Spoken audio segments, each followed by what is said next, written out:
आज हम कांशीराम जी की याद करते हैं। उनका जो संघर्ष था, उनका जो विजन था, उनका जो हिंदुस्तान की राजनीति पर इफेक्ट था, उसको हम याद करते हैं और दिल से उनका धन्यवाद करते हैं।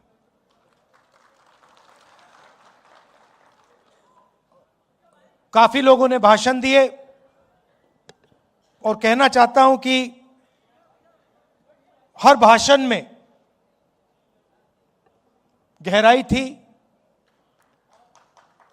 हर भाषण में गहराई थी। लोगों ने अलग अलग चीजें कही। पहले भाषण में कहा कि हमें क्या चाहिए। आपने लिस्ट दी कि हमें ये चाहिए, ये चाहिए, ये चाहिए, ये चाहिए। और जब आप कह रहे थे, मैं सोच रहा था कि भाई राजनीति में चाहने से कोई देता नहीं है। मेरा एक्सपीरियंस है कि भैया जितना आपको चाहना है चाह लो, उसका कोई मतलब नहीं होता। तो मैं ये सोच रहा था, फिर दूसरा भाषण आया और एकदम उन्होंने कहा जो मेरे दिल में दिमाग में सवाल था कि भाई सही है, ये चाहिए, मगर कैसे? उसका जवाब आया, आपने दिया, गौतम जी ने दिया कि जब तक विचारों के लिए नहीं लड़ा जाएगा तब तक कुछ नहीं होने वाला। और मैं आपसे कह देता हूं, ये जो आप नारे लगाते हैं, इससे कुछ होता नहीं है।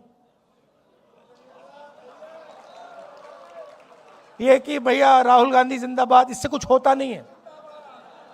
इससे मतलब पता नहीं अच्छा लगता होगा, मगर इससे कुछ होता नहीं है। होता कैसे है? गौतम जी ने कहा, जो मन बना लेता है कि ये जो हो रहा है इसको मैं एक्सेप्ट नहीं करने वाला हूं।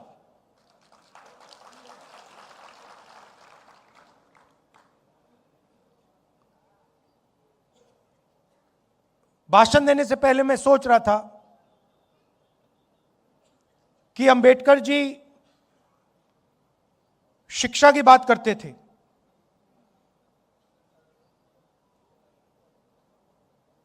संगठित होने की बात करते थे, और जब कांशीराम रात में उत्तर प्रदेश में घूमते थे, वो पेन लिए घूमते थे और वो कहते थे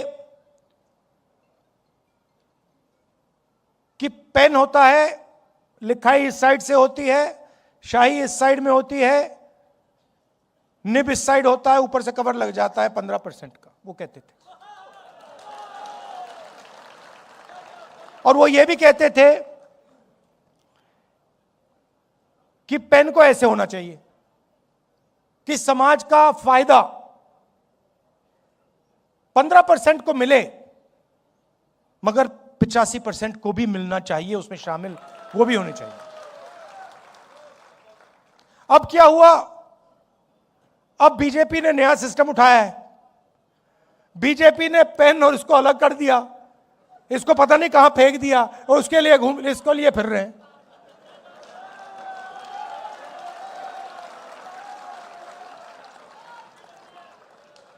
मतलब जो पहले रास्ता था जिस पे हम चल रहे थे, और तेजी से चलना था, और उसमें कांग्रेस पार्टी की भी कमियां थी, इसीलिए कांशीराम जी सफल हुए। अगर कांग्रेस पार्टी अपना काम करती तो कांशीराम जी सक्सेस नहीं हो पाते। और मैंने किसी और से एक दिन कह दिया,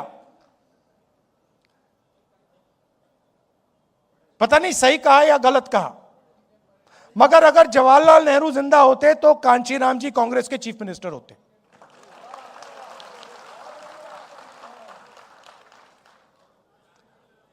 मगर कहने का क्या मतलब है, राजनीति में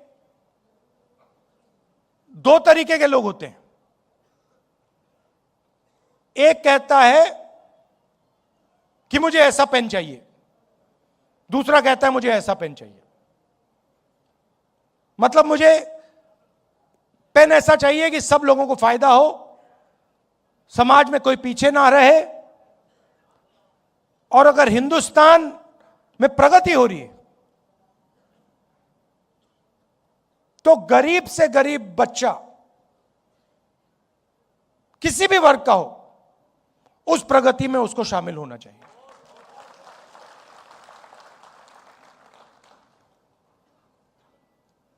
अगर हम हिंदुस्तान को आज देखें, हमारी संस्थाएं को आप देखिए, किसको भी चुन लीजिए, जुडिशरी चुननी है उसको चुन लीजिए,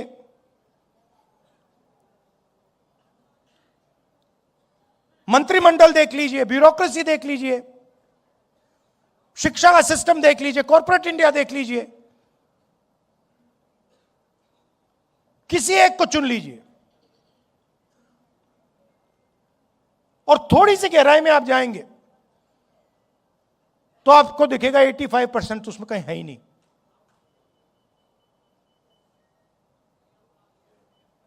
आप जाइए, आज घर जाएंगे आप, स्टॉक मार्केट का समय है, आप इंटरनेट पे जाइए और 500 सबसे बड़ी कंपनियों के नाम ले लीजिए और इंटरनेट पे जाके आप देखिए, उनके सीईओज का आप नाम निकाल लीजिए, उनके सीनियर मैनेजमेंट का आप नाम निकाल लीजिए और आप देखिए वहां पे दलित, आदिवासी, पिछड़ा, अति पिछड़ा, माइनॉरिटी कितने हैं आप देख लीजिए, आपको कोई नहीं मिलेगा। एक नहीं मिलेगा आपको। अदानी जी की कंपनी में जाइए, उनके सप्लायर्स की लिस्ट निकालिए, उनकी कंपनी को हजारों कंपनियां सप्लाई करती हैं, थोड़ी छोटी होती है, उनकी लिस्ट निकालिए, उनके सीईओ देख लीजिए, आपको वहां एक भी दलित नहीं मिलेगा, एक आदिवासी, एक पिछड़ा वर्ग का कोई नहीं मिलेगा उसमें।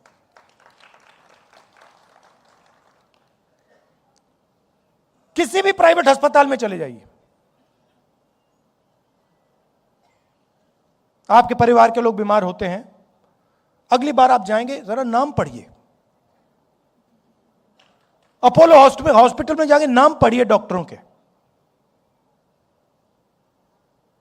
वहां पे आपको एक दलित नाम नहीं मिलेगा, एक पिछड़े वर्ग का नाम नहीं मिलेगा, एक आदिवासी नहीं मिलेगा। और कॉन्स्टिट्यूशन कहता है कि यह देश सबका है, वन मैन वन वोट, जितनी आबादी उतनी भागीदारी, कॉन्स्टिट्यूशन कहता है कि सारे के सारे लोग एक जैसे हैं, कोई कम नहीं है, सब समान है। अच्छा, मनरेगा की लिस्ट निकालिए, उसमें आपको 85% मिल जाएगा, भरा हुआ है वहां पे वो, आप निकालिए। मजदूरों की लिस्ट निकालिए, जिन लोगों ने ये हॉल बनाया, शानदार हॉल, चमकता हुआ हॉल जिसमें हम भाषण कर रहे हैं, उनकी लिस्ट निकालिए। 60% आपको पिछड़ा वर्ग, अति पिछड़ा वर्ग, दलित, आदिवासी, माइनॉरिटीज में मिलेंगे आपको।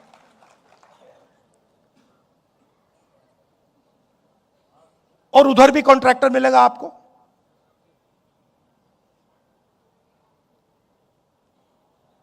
और यह स्थिति खराब होती जा रही है। अगर इंप्रूव हो रही थी तो अलग बात है। पहले कोई छोटा बिजनेस चला सकता था, उसमें 2, 3, 4, 5% घुस जाते थे। पहले पब्लिक सेक्टर हुआ करता था, उसमें मैनेजमेंट में लोग घुस जाते थे।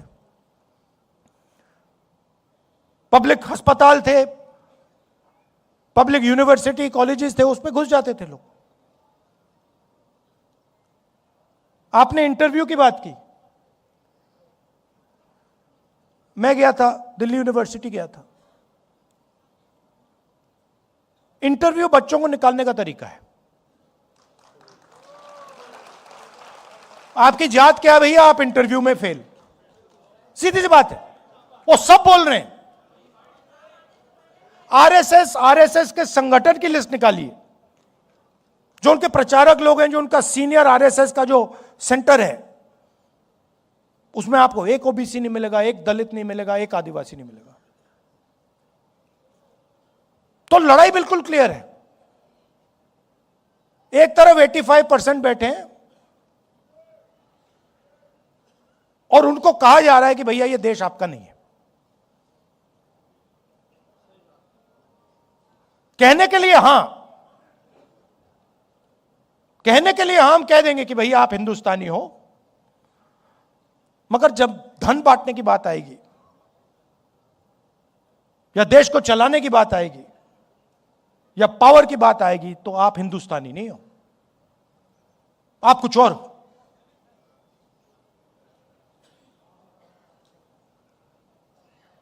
और यह संविधान के बिल्कुल खिलाफ है।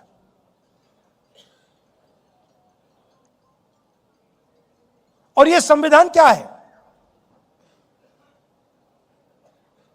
पहले मैं सोचता था कि एक किताब है जो आजादी के बाद लिखी गई। हम सब कहते हैं कि अंबेडकर जी का कॉन्स्टिट्यूशन है, मगर अगर हम थोड़ी सी गहराई में जाएं तो इसमें हिंदुस्तान की हजारों साल की आवाज है। जो आपने, गौतम जी, जो आपने लिस्ट दी, आपने नाम लिए, नारायण गुरु, बसवन्ना, अंबेडकर जी, गांधी जी, गौतम बुद्ध जी, जो आपने लिस्ट दी, उन सब की आवाज इस कॉन्स्टिट्यूशन में है। और दूसरी बात, जो उस विचारधारा के खिलाफ थे, उनकी आवाज इस कॉन्स्टिट्यूशन में नहीं है। सावरकर जी की आवाज इस कॉन्स्टिट्यूशन में नहीं है। नाथूराम गोडसे की आवाज इस कॉन्स्टिट्यूशन में नहीं है।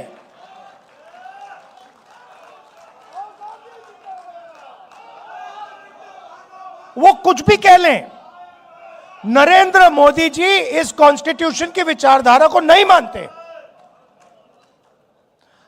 और मैं आपको बताता हूं यह मैं किस बेसिस पे कह रहा हूं। आपने अंबेडकर जी की बात कही, कांशीराम जी की बात कही, और आपने कहा वो सूखी रोटी खाते थे, कहा आपने गौतम जी।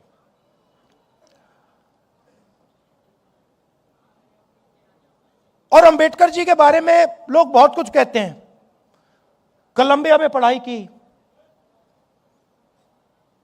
दलितों के लिए लड़े, इंटेलेक्चुअल थे, दलितों की लड़ाई लड़े, पूरी जिंदगी समाज के लिए दे दी। मगर मेन बात क्या है? मेन बात है कि वो कॉम्प्रोमाइज नहीं हुए। बाकी सब का कोई मतलब ही नहीं है। अगर कांशीराम जी कॉम्प्रोमाइज हो जाते, अगर वो अपने विचारों पर कॉम्प्रोमाइज कर जाते, अगर अंबेडकर जी कॉम्प्रोमाइज कर जाते, तो उनकी फोटो यहां कभी नहीं लगती। वो, अगर अंबेडकर जी दुनिया के सबसे बड़े विद्वान होते, कोलंबिया से डिग्री लेके आ जाते, 24 घंटा दलितों के बारे में बात करते, आधी रोटी भी खा लेते, मगर अगर कॉम्प्रोमाइज हो जाते तो वो अंबेडकर जी नहीं होते।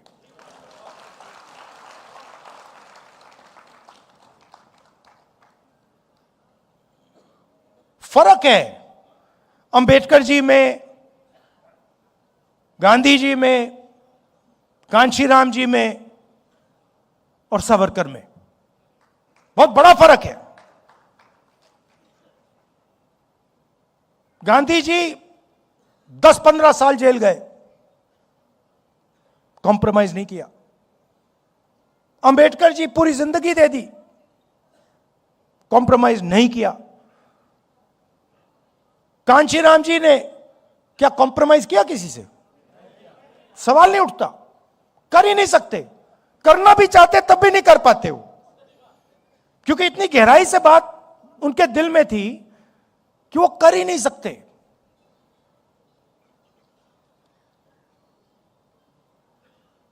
आप मोदी जी का चेहरा तो देखिए ना,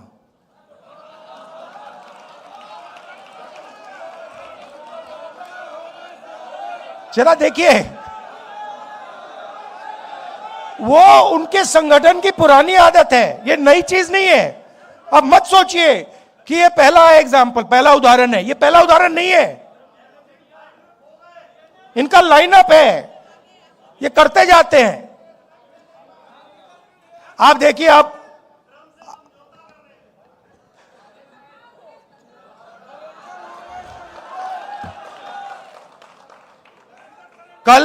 कल मैं पार्लियामेंट में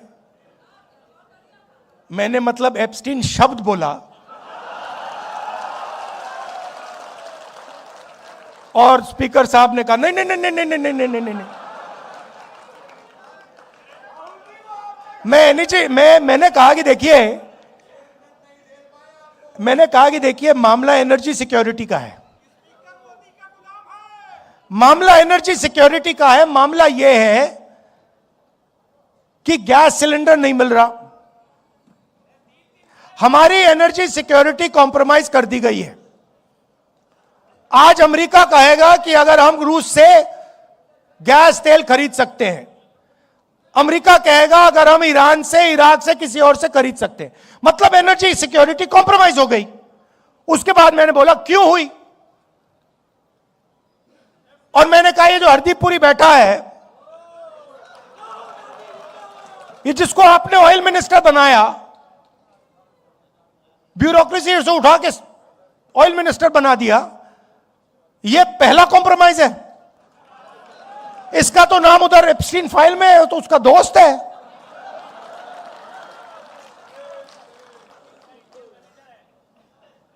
इसकी बेटी के कंपनी में जॉर्ज सोरोस का पैसा गया है। तो जैसे ही मैंने कॉम्प्रोमाइज शब्द का प्रयोग किया, स्पीकर कहते नहीं भैया, नहीं कॉम्प्रोमाइज सब नहीं बोल सकते।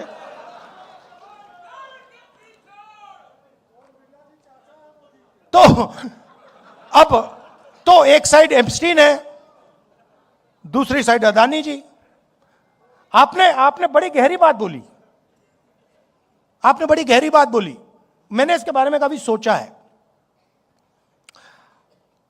आपने बोला कि देखिए कांग्रेस पार्टी गरीब पार्टी है और कांग्रेस के जो बड़े बड़े नेता हैं वो अमीर हैं। नहीं, मगर आप बात समझिए, हम अमीर पार्टी होना ही नहीं चाहते हैं।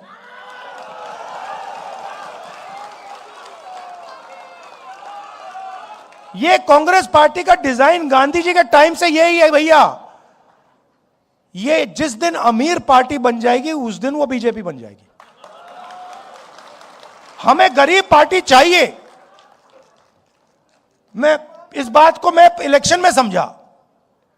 इलेक्शन में माखन जी मेरे पास आए, कहते राहुल जी हमारे सारे के सारे बैंक अकाउंट फ्रीज कर दिए।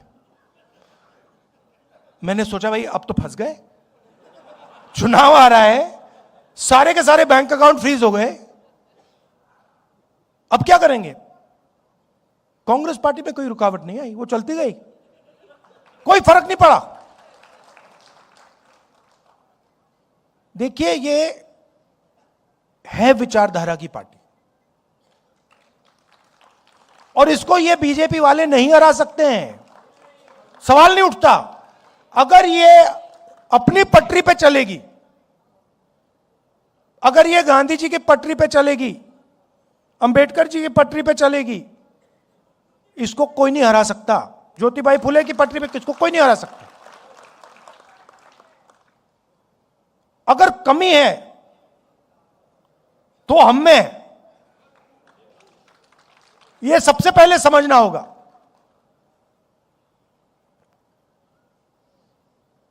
और अब हमने मन बना लिया है, कांग्रेस पार्टी ने मन बना लिया है कि जाति जनगणना होगा और दलितों को, पिछड़ों को, आदिवासियों को, अति पिछड़ों को, माइनॉरिटीज को हिंदुस्तान के पावर स्ट्रक्चर में जगह मिलेगी। और ये कुछ भी कह दे, कुछ भी कर दे, मैं इस बात को छोड़ने वाला नहीं हूं। और अब मामला बड़ा आसान हो गया है। मामला क्यों आसान हुआ? क्योंकि उनका जो आदमी है वो कॉम्प्रोमाइज है, उसको पकड़ लिया हमने। अभी आपको पता नहीं लग रहा, मगर हमने उसको पकड़ लिया है।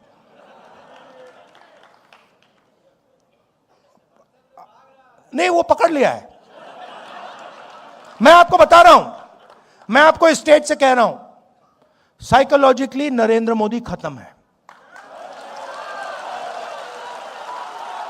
राजनीति में हार पहले हो जाती है, हार पहले यहां होती है, मन में यहां पे हार हो जाती है, उसके बाद होना ही होना है।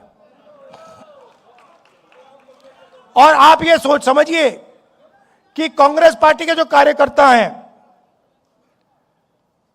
और जो हमारे दलित भाई हैं, आदिवासी भाई हैं, पिछड़े वर्ग के भाई हैं, जिन्होंने प्रेशर बनाया,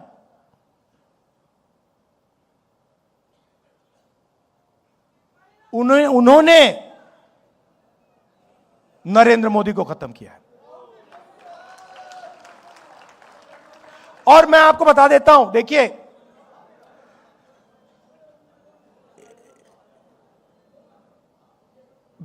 जो आपने बोला ना, कांग्रेस पार्टी का जो धन है, कांग्रेस पार्टी गरीब पार्टी, बीजेपी अमीर पार्टी बन गई। और उसने क्या किया? बीजेपी ने, नरेंद्र मोदी ने अपना पूरा का पूरा धन अदानी को नहीं दिया। नहीं, ये वो है मोदी का, वो है बीजेपी का, अदानी का नहीं। वो सिस्टम पूरा बीजेपी का सिस्टम है। वो अदानी कंपनी नॉर्मल कंपनी नहीं है, वो ऐसे है, यूं है। और पूरा का पूरा जो स्ट्रक्चर है, फाइनेंशियल स्ट्रक्चर है, बीजेपी का फाइनेंशियल स्ट्रक्चर, वो अदानी कंपनी में है। और इस बात को अमेरिकनों ने समझ लिया और पकड़ लिया। इसलिए अमेरिका में केस किया है। भाई और बहनों, वो केस अदानी जी के खिलाफ नहीं है, वो केस सीधा मोदी जी के खिलाफ है। और वो केस मोदी जी को मैसेज है कि अगर आपने हमारी बात नहीं सुनी तो हम आपका पूरा का पूरा फाइनेंशियल सिस्टम खोल देंगे, हिंदुस्तान को दिखा देंगे। तो अब नरेंद्र मोदी जी हिंदुस्तान के प्रधानमंत्री नहीं रहे हैं, वो अब अमेरिका का काम कर रहे हैं। और जब मैं ये बात पार्लियामेंट में कहने जा रहा था, नरेंद्र मोदी भाग के निकल गए। आंख में आंख नहीं मिला सकते।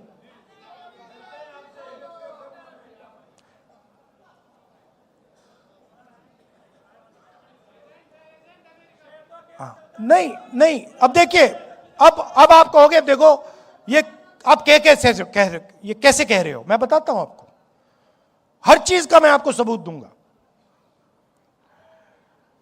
हिंदुस्तान का कोई भी प्राइम मिनिस्टर कृषि का सिस्टम नहीं खोल सकता। बाकी दुनिया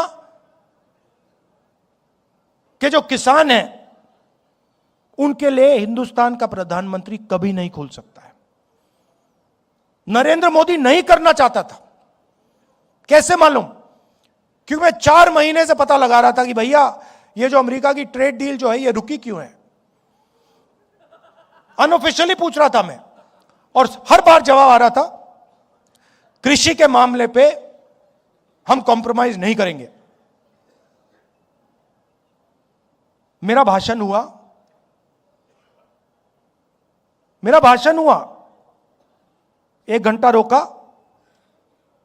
फिर शुरू हुआ, फिर रोका, फिर शुरू हुआ, फिर रोका, फिर शुरू हुआ।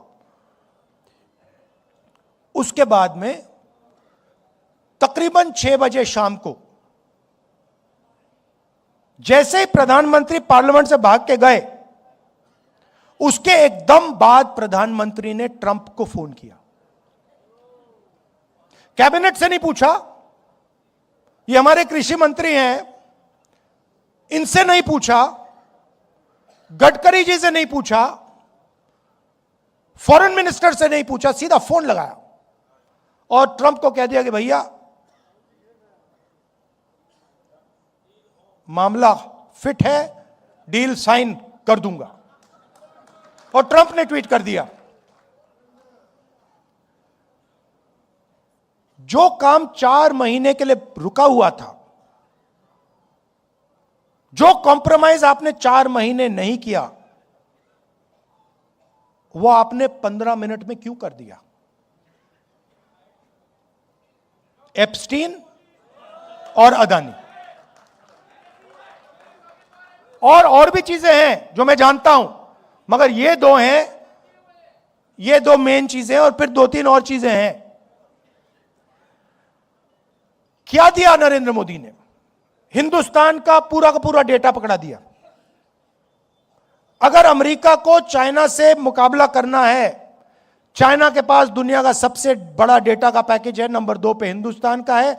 हिंदुस्तान के डेटा के बिना अमेरिका चाइना के सामने खड़ा नहीं हो सकता, सीधी बात है। नरेंद्र मोदी ने आप सबका डेटा, हिंदुस्तान की जनता का डेटा, सारा का सारा अमेरिका को दे दिया।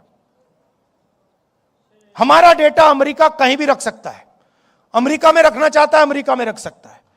20 साल का टैक्स हॉलिडे दिया उनको, और हम अपने ही डेटा को चेक नहीं कर सकते। हम उनसे नहीं कह सकते भैया इस डेटा का ऐसे प्रयोग नहीं करोगे। गया, मानो सऊदी अरेबिया ने या रूस ने अपना पूरा का पूरा तेल अमेरिका को दे दिया। यह नरेंद्र मोदी ने किया। दूसरी बात, नरेंद्र मोदी जी ने कहा कि हर साल 9 लाख करोड़ रुपए का माल हम अमेरिका से खरीदेंगे। 9 लाख करोड़ रुपए का माल हम अमेरिका से खरीदेंगे।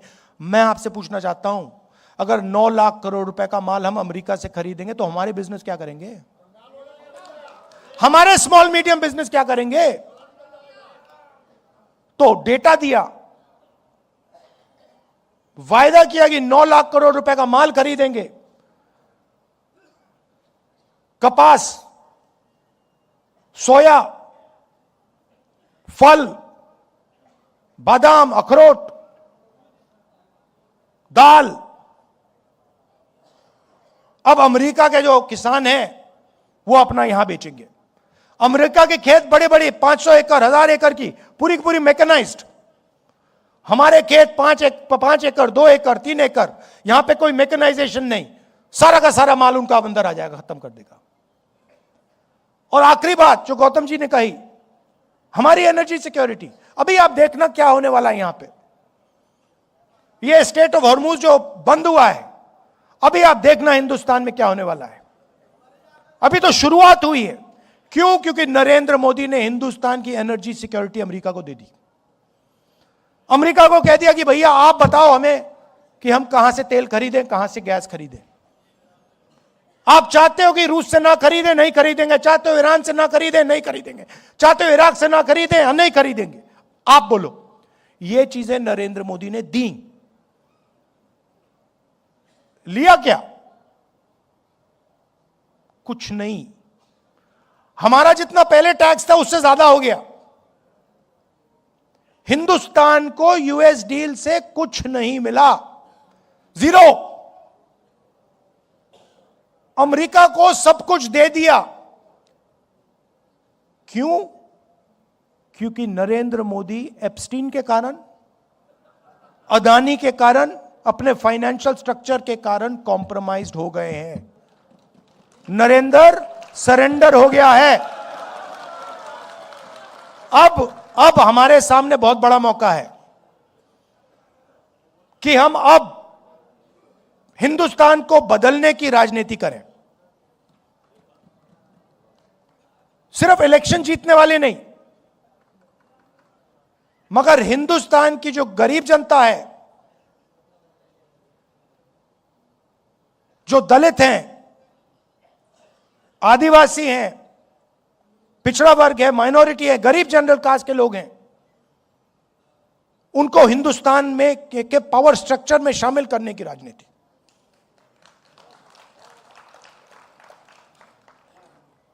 और उसके लिए आपको आपके दिल में कुछ होना पड़ेगा।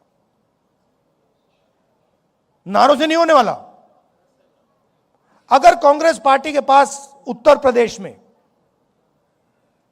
100 ऐसे लोग मिल गए, मुझे 101 नहीं चाहिए, अगर 100 लोग मिल गए जो कहते भैया हम मर जाएंगे मगर पीछे नहीं हटेंगे, हमारा काम हो जाएगा, खत्म हो जाएगा। मतलब यहां पे तो कितने लोग हैं? यहां पे 1000 लोग हैं। मैं तो छोड़ो, 1000 छोड़ो, मुझे बस ये 100 चाहिए जो कहे कि भैया हम मर जाएंगे मगर ये जो हमारा लक्ष्य है इसको हम नहीं छोड़ने वाले, काम हो जाएगा हमारा। आप सब आए, आपने इतनी एनर्जी दी, इतना प्यार दिया, इसके लिए दिल से आपका धन्यवाद करता हूं। और मैं आपको सिर्फ कहना चाहता हूं